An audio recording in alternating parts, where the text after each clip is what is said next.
কি গো, কি খাবে আজকে? বানা আজকে হানি চিলি পরোটা একটু ভালোভাবে খাই।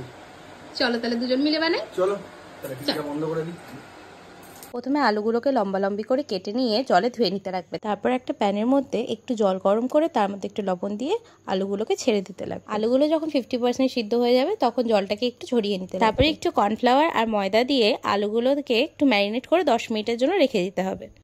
একটি প্যানের মধ্যে একটু তেল গরম করে নিয়ে তার মধ্যে একে একে আলুগুলোকে ছেড়ে দিতে হবে।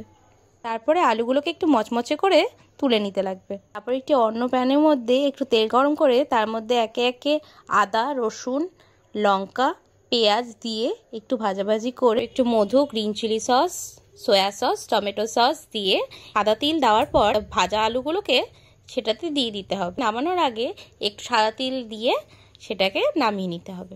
ব্যাস, তাহলেই রেডি হানি চিলি পটেটো। এবার ট্রাই করো, কেমন খেতে হয়েছে বলো। খুব সুন্দর। হানিটা একটুখানি কম আছে, ঠিক আছে। মা খেয়েছে? খেয়েছে।